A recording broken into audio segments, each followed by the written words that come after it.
الحمدللہ کفا وسلام علی عبادہ الذین اصطفیٰ اما بعد۔ محترم ناظرین، پروگرام فضائل رمضان کی اس نشست میں آپ حضرات کا استقبال ہے۔ السلام علیکم ورحمۃ اللہ وبرکاتہ۔ آج کی نشست کا موضوع ہے ماہ رمضان میں توبہ۔ اعوذ باللہ من الشیطان الرجیم، بسم اللہ الرحمن الرحیم۔ ومن لم یتب فاولئک هم الظالمون۔ رب اشرح لی صدری ویسر لی امری واحلل عقدۃ من لسانی یفقہوا قولی۔ رب زدنی علما سبحانک لا علم لنا الا ما علمتنا انک انت العلیم الحکیم۔ تمام قسم کی تعریفات اللہ وحدہ لا شریک، خالق کائنات، مالک ارض و سما اور مدبر انس و جاں کے لیے ہیں۔ اس کے بعد بے شمار درود و سلام نازل ہو جناب محمد رسول اللہ صلی اللہ علیہ وسلم پر کہ اللہ رب العالمین نے انہیں رحمۃ للعالمین بنا کر بھیجا۔ اللہم صلی علی محمد وعلی آل محمد کما صلیت علی ابراہیم وعلی آل ابراہیم انک حمید مجید۔ اللہم بارک علی محمد وعلی آل محمد کما بارکت علی ابراہیم وعلی آل ابراہیم انک حمید مجید۔ ناظرین اکرام، رمضان کا مہینہ جو ہمیں ملا ہے، یہ مہینہ تو گناہوں سے توبہ کا مہینہ ہے۔ ہم اپنے گناہوں کا اعتراف کریں اور اللہ کے دربار میں توبہ استغفار کریں۔ بھلا یہ بتائیے کہ یہ مہینہ جو ہے نیکیوں کا مہینہ تھا، جب ہم نیکی کے موسم میں اپنے گناہوں سے توبہ استغفار نہیں کریں گے تو کب کرنے والے ہیں؟ غور کیجئے، یہ وہی مہینہ ہے کہ اللہ تعالیٰ نے شرکش جناتوں اور شیطانوں کو جکڑ دیا ہے۔ اگر اس موقع پر ہم توبہ استغفار نہیں کریں گے، اپنے گناہوں کا اعتراف نہیں کریں گے تو کب کریں گے؟ یہ وہ مہینہ ہے کہ اللہ تعالیٰ نے جہنم کے تمام دروازوں کو بند کر دیا ہے۔ اگر ابھی توبہ استغفار نہیں کریں گے تو کب کریں گے؟ اللہ تعالیٰ نے جنت کے دروازے کھول دیے ہیں۔ کیوں؟ اس لیے کہ ہم توبہ استغفار کر کے جنت میں داخل ہو جائیں۔ اللہ تعالیٰ ہر رات لوگوں کو جہنم سے آزاد کرتا ہے۔ کیا ہمارے لیے موقع نہیں آیا، موسم نہیں آیا کہ ہم توبہ استغفار کر کے اپنے آپ کو جنتی بنا لیں اور جہنم سے آزاد کرا لیں؟ آپ غور کیجئے، معمولی انسان اگر کسی کو ہم سے کچھ ٹھوکر لگ جائے تو ہم فوراً بولتے ہیں معاف کیجئے گا بھائی صاحب، سوری، غلطی ہو گئی۔ لیکن کتنے گناہ کر رہے ہیں، کبھی بھی اللہ سے نہیں کہا کہ اللہ مجھ سے غلطی ہوگی تو معاف کر دے۔ آخر کیوں ایسا؟ جس نے ہم کو پیدا کیا، آج ہم اسی کے سامنے اپنے گناہوں کا اعتراف نہیں کر رہے ہیں۔ جی ہاں، کیوں نہیں کر رہے ہیں؟ کیونکہ ہم چند جھمیلے میں لگے ہوئے ہیں۔ توبہ سے رکاوٹ میں جو چیزیں ہیں، وہ چند چیزیں میں ذکر کرنا مناسب سمجھوں گا۔ وہ کیا ہے؟ وہ چیزیں کیا ہیں؟ دنیا کا جھمیلا ہے۔ ہم اور آپ نے کیا سوچ رکھا ہے کہ یہ دنیا ہمارے لیے سب کچھ ہے، یہ دنیا کی دولت ہمارے لیے سب کچھ ہے۔ اگر ہم مالدار رہیں گے تو لوگ ہم کو عزت دیں گے، اگر ہم غریب رہیں گے تو کوئی ہمیں عزت نہیں دے گا۔ ہائے دنیا، ہائے مال، ہائے دولت، یہ ہائے ہائے نے ہم کو برباد کر دیا ہے۔ نبی صلی اللہ علیہ وسلم نے ارشاد فرمایا، صحیح بخاری کتاب الرقاق کتاب نمبر 81 حدیث نمبر 6420، لا یزال قلب الکبیر شابا فی اثنتین فی حب الدنیا وطول العمل۔ نبی صلی اللہ علیہ وسلم نے کہا کہ بوڑھے آدمی کا دل دو چیز میں جوان ہو رہا ہے، دنیا کی محبت اور لمبی لمبی خواہشیں۔ ہزاروں خواہشیں ایسی کہ ہر خواہش پر دم نکلے، ہزاروں خواہشیں ایسی کہ ہر خواہش پر دم نکلے، بہت نکلے میرے ارماں لیکن پھر بھی کم نکلے۔ ہم اور آپ نے کیا سوچ لیا ہے کہ جب بوڑھے ہوں گے تو گناہوں سے توبہ استغفار کر لیں گے، ایک حج کر کے چلے آئیں گے، داڑھی وغیرہ رکھ لیں گے، نمازی بن جائیں گے، کسی مسجد کے متولی ہو جائیں گے، بس اللہ اللہ خیر صلی اللہ۔ میں یہ پوچھنا چاہتا ہوں، بھلا یہ بتلائیے کہ بوڑھے ہونے تک کون زندہ رہے گا؟ کس کے پاس گارنٹی ہے؟ یا بوڑھے ہونے کے بعد اللہ تعالی ہمیں نیک عمل کی بھی توفیق دے دے گا؟ کس کے پاس سند ہے؟ اس لیے کر جوانی میں عبادت کاہلی اچھی نہیں، کر جوانی میں عبادت کاہلی اچھی نہیں، جب بڑھاپا آ گیا کچھ بات بن پڑتی نہیں، بوڑھے ہونے کے بعد کچھ نہیں ہوتا۔ جوانی کی عبادت اللہ کو بہت محبوب ہے، لیکن ہم اپنی جوانی کو دیوانی میں برباد کر رہے ہیں، اس لیے توبہ استغفار نہیں کرتے۔ رمضان کا مہینہ آیا ہے، توبہ استغفار کا مہینہ ہے، ابتدا کیجئے، بسم اللہ کیجئے، اللہ تعالیٰ توفیق دے گا۔ ہم اور آپ یہ سوچتے ہیں کہ عمریں ہماری زیادہ ہے، ارے کتنے سال زندہ رہیں گے؟ 60 یا 70 یہ ہماری آخری حد ہو سکتی ہے، اس کے اوپر جانے والے بہت کم لوگ ہوں گے۔ نبی صلی اللہ علیہ وسلم نے کہا سنن ترمذی کتاب الدعوات کتاب نمبر 45 حدیث نمبر 3550، اعمار امتی ما بین 60 الی 70 واقلهم من یجوز ذلک کہ میری امتی کی عمر، اعمار امتی ما بین 60 الی 70 واقلهم من یجوز ذلک، میری امتی کی عمر 60 اور 70 کے درمیان ہے، اس سے کم ہی لوگ ہوں گے جو آگے بڑھ پائیں گے، زیادہ تر لوگ دنیا سے رخصت ہو جائیں گے 60 اور 70 کے درمیان، 70 کے اوپر جانے والے کم لوگ ہوں گے۔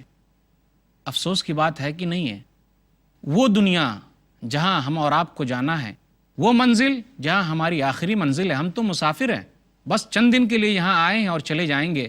میں یہ پوچھنا چاہتا ہوں، کیا کوئی مسافر سفر کے دوران اپنے رہنے سہنے کے لیے کوئی گھر بناتا ہے؟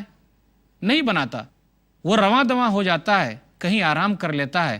اس لیے ہم مسلمانوں کی آخری منزل جنت ہے، ہمیں وہاں کی تیاری کرنی ہے۔ 70 کے اوپر جانے والے بہت کم لوگ ہوں گے۔ ہم نے یہ سوچ رکھا ہے کہ ابھی عمر باقی ہے، بعد میں توبہ استغفار کر لیں گے، صحیح نہیں ہے، ہم بالکل دھوکے میں ہیں۔ کیا معلوم کب موت آ جائے، کیا ہم نہیں جانتے؟ کیا لکھ کے آیا کہ ہم بوڑھے ہونے کے بعد ہی مریں گے؟ کہیں نہیں آیا۔ موت کا مزہ ہر ایک کو چکھنا ہے۔ دیکھتے نہیں آپ، بہت سارے لوگ گھر سے نکلتے ہیں لیکن شام میں واپس نہیں ہو پاتے۔ کیوں؟ راستے ہی میں کہیں اور چلے گئے، کہاں دنیا سے رخصت ہو گئے۔ بہت سارے لوگ ایسے ہیں جو رات میں سو تو جاتے ہیں، اچھے خاصے ہٹے کٹے ہیں، لیکن صبح ان کے لیے نہیں ہے، وہ دنیا سے رخصت ہو جاتے ہیں۔ بہت سارے گھروں سے شہنائیاں بجتی ہوئی باہر تو نکلتی ہیں، لیکن جب واپس آتے ہیں تو ماتم کدا بن جاتا ہے۔ کیوں؟ دنیا سے رخصت ہو گئے، دلہے میاں کہیں اور چلے گئے۔ کہاں؟ اللہ نے اس کے لیے موت لکھ دی، راستے میں کچھ ایکسیڈنٹ ہوا اور دنیا سے رخصت ہو گئے۔ تو موت جو سب سے حقیقی چیز ہے، جس کے بارے میں کوئی شک نہیں، لیکن اس کے آنے کے وقت کے بارے میں کسی کو معلوم نہیں۔ دنیا کی سب سے پکی چیز موت ہے، لیکن اس کے آنے کا وقت جو ہے کسی کو نہیں معلوم۔ تو ہم اور آپ غافل ہیں، اس لیے توبہ استغفار نہیں کرتے ہیں۔ جوانی کو دیوانی میں برباد کر رہے ہیں، اس لیے توبہ استغفار نہیں کرتے۔ بہت ساری آرزویں اور تمنائیں رکھے ہیں، یہ بھی مل جائے، یہ بھی مل جائے، یہ بھی مل جائے، اس لیے ہم اور آپ توبہ استغفار نہیں کرتے۔ ایک پہاڑ ملا سونے کا تو دوسرا چاہیے، دوسرا ملا تو تیسرا چاہیے، اور اس پیٹ کو بھرنے والی چیز ایک ہی ہے، وہ ہے قبر۔ اس سے پہلے ہمارا پیٹ کبھی نہ بھرا ہے اور نہ بھرے گا، لیکن ہمیں اسی میں کام کرنا ہے، تمام چیز کو لے کر چلنا ہے۔ افراط و تفریط سے کام نہیں لینا ہے کہ ہم دنیا کما رہے ہیں اور اللہ کو بھولے بیٹھے ہیں، جبکہ اللہ تعالیٰ نے ہم کو عبادت کے لیے بھیجا تھا۔ جو چیز وہاں کام آنے والی ہے اس چیز کی ہم تیاری نہیں کر رہے ہیں۔ نماز وہاں کام آئے گی، ہم نماز نہیں پڑھ رہے ہیں۔ روزہ وہاں کام آئے گا، ہم روزے سے نہیں ہیں۔ زکوٰۃ وہاں کام آنے والی ہے، ہم زکوٰۃ ادا نہیں کرتے۔ حج وہاں کام آئے گا، حج کے لیے ہم نہیں جاتے، اللہ نے پیسے دیے پھر بھی نہیں جا رہے ہیں۔ صدقہ و خیرات وہاں کام آئے گا، ہم وہ کام کرنے کے لیے تیار نہیں ہیں۔ پیسے کام نہیں آئیں گے، جس کے لیے ہم ادھر سے ادھر کر رہے ہیں، اس کی ٹوپی اس کے سر کر رہے ہیں، کوئی بھی کام نہیں آئے گا۔ نہ بیٹا کام آئے گا، نہ بیوی کام آئے گی، نہ ماں کام آئے گی، نہ باپ کام آئے گا، کوئی کسی کے کام آنے والا نہیں ہے۔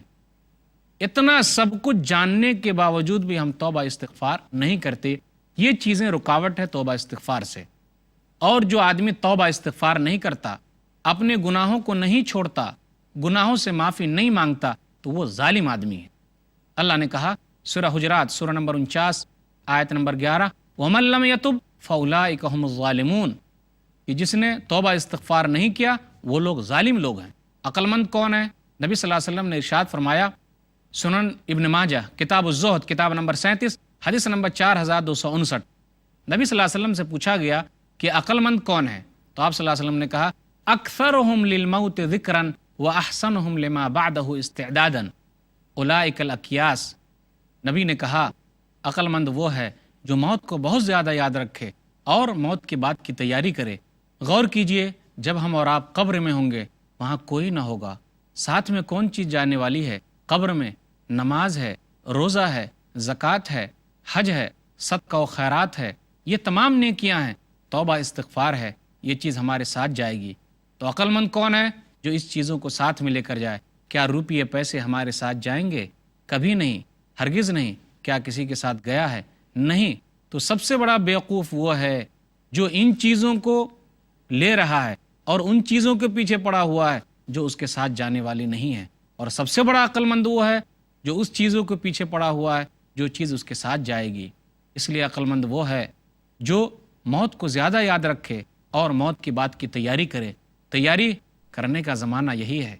رمضان کا مہینہ ہے، توبہ استغفار کیجئے، اپنے گناہوں سے اللہ سے بخشش مانگیے۔ اللہ تعالیٰ گناہوں کو بخشنے والا ہے۔ بد نصیب ہے وہ جو رمضان کا مہینہ پاتا ہے اور اپنے آپ کو نہیں بخشوا لیتا۔ ایک حدیث ہے مستدرک حاکم، کتاب البر والصلہ، کتاب نمبر 35، حدیث نمبر 7256۔ کعب بن عجرہ رضی اللہ تعالیٰ عنہ کہتے ہیں کہ ایک مرتبہ نبی صلی اللہ علیہ وسلم ممبر پر چڑھے تو آمین کہا، پھر دوسرے زینے پر چڑھے تو آمین کہا، پھر ممبر کے تیسرے زینے پر چڑھے تو آمین کہا۔ تو ہم لوگوں نے پوچھا، اللہ کے رسول، آج وہ چیزیں سننے کو ملی ہے جو کبھی سننے کو نہیں آئی، آپ نے ایسا کیوں کیا؟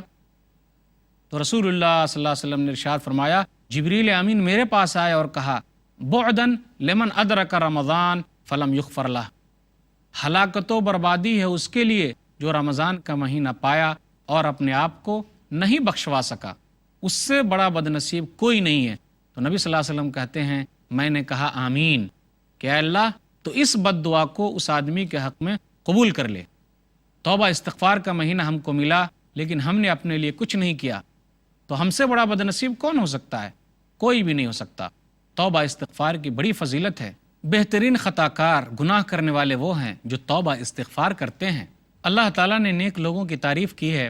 سورہ ال عمران سورہ نمبر 3 آیت نمبر 135، والذین اذا فعلوا فاحشۃ او ظلموا انفسهم ذکروا اللہ فاستغفروا لذنوبهم ومن یغفر الذنوب الا اللہ ولم یصروا علی ما فعلوا وهم یعلمون، کہ نیک لوگ وہ ہیں کہ جب ان سے کچھ غلطی ہو جاتی ہے تو فوراً توبہ استغفار کرتے ہیں، وہ اپنے گناہوں پر اصرار نہیں کرتے اور وہ یہ سمجھتے ہیں کہ گناہوں کو بخشنے والا اللہ تعالیٰ ہے۔ یاد رکھیے، گناہ ہو جانا یہ غلط نہیں ہے، لیکن غلطی کو نہ ماننا اور توبہ استغفار نہ کرنا یہ غلط ہے، کیونکہ غلطی ہونا انسان کی فطرت میں اللہ نے رکھی ہے۔ اگر غلطی ہو گئی تو آدمی کو چاہیے کہ فوراً توبہ استغفار کر لے۔ اللہ تعالیٰ گناہوں کو بخشنے والا ہے۔ بہترین گناہ گار تو وہ ہیں جو فوراً توبہ کر لیتے ہیں۔ سنن ترمذی کتاب صفت القیامہ کتاب نمبر 35 حدیث نمبر 2499، کل ابن آدم خطاء، کہ آدم کی اولاد گناہ گار ہے، وخیر الخطائین التوابون، اور بہترین گناہ گار وہ ہیں جو فوراً توبہ استغفار کر لیتے ہیں۔ اب دیکھیے، انبیاء علیہم الصلاۃ والسلام کی زندگی ہمارے لیے نمونہ ہے۔ آدم علیہ الصلاۃ والسلام سے غلطی ہوئی، فوراً توبہ استغفار کیا، ربنا ظلمنا انفسنا وان لم تغفر لنا وترحمنا لنکونن من الخاسرین، سورہ اعراف سورہ نمبر 7 آیت نمبر 23۔ اے ہمارے رب، ہم نے اپنے نفس کے اوپر ظلم کیا، اگر تو نہیں بخشے گا، رحم نہیں کرے گا، تب تو ہم گھاٹا پانے والے میں سے ہو جائیں گے۔ تو اپنی غلطی کا اعتراف کر لینا، اپنے گناہوں کو مان لینا، یہ کمال کی بات ہے۔ نوح علیہ الصلاۃ والسلام سے بھی غلطی ہوئی تو فوراً توبہ استغفار کیا۔ اللہ نے کہا سورہ ہود سورہ نمبر 11، رب انی اعوذ بک ان اسألک ما لیس لی بہ علم والا تغفر لی وترحمنی اکن من الخاسرین، کہ جب نوح علیہ الصلاۃ والسلام نے دعا کی، جس وقت سیلاب آیا کہ اللہ یہ میرا بیٹا ہے، تو اسے بچا لے، تو اللہ نے کہا اس کا عمل صحیح نہیں ہے، اے نوح تو گھاٹا پانے والے میں سے ہو جائے گا۔ تو فوراً اپنی غلطی کا اعتراف کیا اور اللہ سے معافی مانگی کہ اللہ ہم تیری پناہ میں آتے ہیں جس کا علم نہیں ہے، اگر تو نہیں بخشے گا، رحم نہیں کرے گا، تب تو ہم گھاٹا پانے والے میں سے ہو جائیں گے۔ تو نبیوں کی یہ صفت رہی ہے کہ وہ ہمیشہ اپنی غلطی کا اعتراف کرتے ہیں، تو ہمیں بھی اپنی غلطیوں کا اعتراف کرنا چاہیے۔ اور رمضان کا مہینہ توبہ استغفار کا مہینہ ہے۔ عہد کیجئے کہ اپنے گناہوں سے ہم توبہ کریں گے، اور بالکل سچی توبہ ہونی چاہیے۔ افسوس کریں کہ مجھ سے غلطی ہوئی ہے، آئندہ نہیں کریں گے، جو غلطی ہوگی اس کو چھوڑ دینا ہے۔ اسی طریقے سے اگر ہم نے کسی کا حق مار دیا ہے تو حق والوں کا حق واپس کرنا ہے، کیونکہ اللہ تعالیٰ بندوں کے حق کو جب تک بندہ معاف نہ کر دے، رب معاف نہیں کرے گا۔ رب اپنے حق کو معاف کر سکتا ہے، لیکن بندوں کا حق جب تک بندہ معاف نہ کر دے رب معاف نہیں کر سکتا۔ اس لیے سچی توبہ کیجئے۔ جو لوگ سچی توبہ کرتے ہیں وہی لوگ کامیاب ہیں۔ توبہ استغفار کی بڑی فضیلت ہے۔ سورہ نور سورہ نمبر 24 آیت نمبر 31، وَتُوبُوا إِلَى اللَّهِ جَمِيعًا أَيُّهَا الْمُؤْمِنُونَ لَعَلَّكُمْ تُفْلِحُونَ۔ اے مومنو، تم تمام کے تمام توبہ استغفار کرو، شاید کہ تم کامیاب ہو جاؤ۔ یاد رکھیے، گناہوں سے توبہ کر لینا بالکل ویسا ہی ہے کہ گناہ ہوا ہی نہیں۔ اتنی بڑی فضیلت ہے توبہ استغفار کی۔ سنن ابن ماجہ کتاب الزہد کتاب نمبر 37 حدیث نمبر 4250، نبی صلی اللہ علیہ وسلم نے ارشاد فرمایا، التائب من الذنب کمن لا ذنب لہ، کہ گناہوں سے توبہ کرنے والا تو ایسا ہے گویا کہ اس سے گناہ نہیں ہوا۔ نبی صلی اللہ علیہ وسلم نے ارشاد فرمایا کہ نادم ہونا، افسوس کرنا، اوہ مجھ سے غلطی ہوئی ہے، یہ پیدا ہو جانا گویا کہ توبہ کی نشانی ہے، گویا کہ توبہ ہے۔ سنن ابن ماجہ کتاب الزہد کتاب نمبر 37 حدیث نمبر 4252، الندم توبۃ، کہ نادم ہونا، افسوس کرنا، یہ بھی ایک توبہ ہے۔ اس لیے ہم اور آپ کو کوشش کرنا ہے کسی بھی گناہ کو، جیسا بھی گناہ ہو، حقیر نہ سمجھیں، معمولی نہ سمجھیں۔ آج کل ہم لوگ گناہ کو معمولی سمجھ رہے ہیں۔ صحابہ کرام معمولی گناہ کو پہاڑ کی طرح سمجھتے تھے۔ انس بن مالک رضی اللہ تعالیٰ عنہ کہتے ہیں، صحیح بخاری کتاب الرقاق کتاب نمبر 81 حدیث نمبر 6492، انکم لتعملون اعمالا ہی ادق فی اعینکم من الشعر ان کننا نعدها علی عہد النبی صلی اللہ علیہ وسلم الموبقات۔ سنو، تم لوگ کوئی کام کرتے ہو اور اپنی نگاہوں کے سامنے اس کام کو بال کے برابر سمجھتے ہو، یاد رکھو اس برے کام کو ہم لوگ نبی صلی اللہ علیہ وسلم کے دور میں ہلاک کرنے والی چیز سمجھتے تھے۔ تو یہ جذبہ پیدا ہونا یہ بھی کافی اہم ہے۔ ہم اور آپ یہ سمجھتے معمولی کام ہے، معمولی گناہ کا کام ہے۔ جو چیز چھوٹی چھوٹی ہوتی ہے وہ کرتے کرتے کرتے آدمی بڑی چیز چھوڑنے لگتا ہے، بڑے گناہ میں مبتلا ہو جاتا ہے۔ اس لیے چاہیے کہ پہلے جو چور دروازہ اس کو بند کیا جائے تاکہ بڑے گناہ کی طرف دروازے نہ کھلیں۔ اور یاد رکھیے، جب مومن بندہ کوئی گناہ کرتا ہے تو اس کے دل پر ایک کالا نقطہ پڑ جاتا ہے۔ نبی صلی اللہ علیہ وسلم نے ارشاد فرمایا، سنن ابن ماجہ کتاب الزہد کتاب نمبر 37 حدیث نمبر 4244، ان المؤمن اذا اذنب ذنبا كانت نقطة سوداء في قلبه فإن تاب ونزع واستغفر ثقل قلبه فإن زاد زادت فذلك الرعن الذي ذكره الله في كتابه۔ نبی صلی اللہ علیہ وسلم نے کہا، ان المؤمن اذا اذنب ذنبا كانت نقطة سوداء في قلبه، کہ مومن بندہ جب کوئی گناہ کرتا ہے تو اس گناہ کے بدلے اس کے دل پر سیاہ نقطہ پڑ جاتا ہے، کالا نقطہ پڑ جاتا ہے۔ غور کیجئے، اور اگر وہ توبہ کر لیتا ہے، اس گناہ کو چھوڑ دیتا ہے، استغفار کر لیتا ہے، تو اس کا دل آئینے کی طرح صاف ہو جاتا، ثقل قلبہ، تو اس کا دل آئینے کی طرح صاف ہو جاتا ہے۔ اسی طرح اگر وہ گناہ اور زیادہ کرتے رہتا ہے تو اس طریقے سے وہ نقطہ جو ہے بڑا ہوتا چلا جاتا ہے۔ فذالک الران، تو وہی وہ زنگ ہے، اس کے بارے میں اللہ تعالیٰ نے کہا کہ اس کے پورے دل پر زنگ لگ جاتا ہے۔ کلا بل ران علی قلوبہم ما کانوا یکسبون، سورہ مطففین سورہ نمبر 83، ہرگز نہیں، ان کی کمائی کے بدلے اللہ تعالیٰ نے ان کے دلوں پر زنگ لگا دیا ہے۔ تو جب تک آدمی توبہ استغفار نہ کرے، وہ نقطہ جو ہے بڑھتا چلا جاتا ہے اور اس کا دل کالا ہوتا چلا جاتا ہے۔ یاد رکھیے، نیکیوں کا موسم ہمیں ملا ہے، وہ ہے رمضان کا مہینہ۔ یہ مہینہ توبہ استغفار کا مہینہ ہے۔ توبہ کیجئے۔ ایک زمانہ تھا کہ ہم سے بہت ساری کوتاہیاں ہوئی، آج توبہ کرنے کا دن آیا ہے۔ توبہ کرنے کا مہینہ ملا ہے کہ جب ہم فرض کو چھوڑتے تھے، لیکن اب ہم توبہ کرتے ہیں کہ فرض کے ساتھ ساتھ نفل بھی پڑھیں گے، نفل تراویح اس کا اہتمام کرتے ہیں۔ توبہ استغفار کر رہے ہیں کہ اب کوئی سنتیں ہم سے نہیں چھوٹے گی۔ توبہ استغفار کرتے ہیں، غریبوں کا ہم حق دیں گے۔ توبہ استغفار کرتے ہیں، اللہ سے معافی مانگتے ہیں کہ ہم سے بہت ساری کوتاہیاں ہوئی، ہم نے فرض جمع نہیں کیے، سنتیں ہم نے نہیں پڑھی، نوافلوں کا ہم نے اہتمام نہیں کیا، لیکن اب رمضان کا مہینہ ہم کو ملا ہے، اسی وقت سے ہم اپنی نئی زندگی کی شروعات کرتے ہیں۔ یاد رکھیے، رمضان کا مہینہ جو ملا ہے وہ مہینہ کافی اہم ہے۔ کیوں؟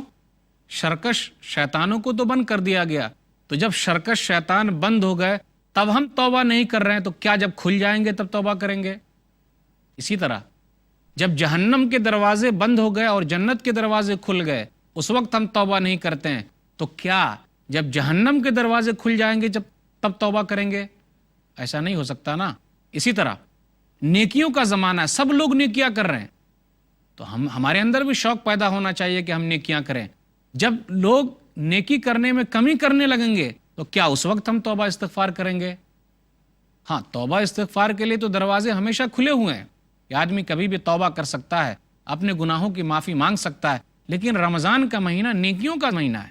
اللہ تعالیٰ نے شیطانوں کو اس لیے جکڑا ہے، اللہ تعالیٰ نے جہنم کے دروازے اسی لیے بند کیے ہیں، اللہ تعالیٰ نے جنت کے دروازے اسی لیے کھولے ہیں، اور اللہ تعالیٰ اسی لیے ہر دن لوگوں کو جہنم سے آزاد کرتا ہے، تاکہ تمام لوگوں کے دلوں میں نیکی کا جذبہ پیدا ہو جائے اور وہ لوگ توبہ استغفار کر لیں۔ تو اتنا اچھا موسم، اتنا اچھا مہینہ، عبادتوں کے لیے اتنے بہترین اوقات ہمیں ملے ہیں، پھر بھی اگر ہم توبہ استغفار نہیں کرتے ہیں تو ہم سے گیا گزرا کون ہو سکتا ہے؟ یاد رکھیے، رمضان کا مہینہ نیکیوں کا مہینہ ہے، نیکیاں جمع کرنے کا مہینہ ہے۔ توبہ استغفار کر لیجئے، سچی توبہ کیجئے، تاکہ وہاں کے لیے فائدہ ہو جائے۔ اگر ہم اور آپ سچی توبہ کرتے ہیں تو یہاں بھی کامیاب، وہاں بھی کامیاب۔ اللہ تعالیٰ سے دعا کریں اور اللہ تعالیٰ سے توفیق مانگیں۔ اللہ تعالیٰ سے دعا ہے کہ اللہ تعالیٰ ہم لوگوں کو سچی توبہ کرنے کی توفیق دے۔ آمین۔ وآخر دعوانا الحمدللہ رب العالمین، وصلی اللہ علی نبینا محمد وآلہ وصحبہ اجمعین، والسلام علیکم ورحمۃ اللہ وبرکاتہ۔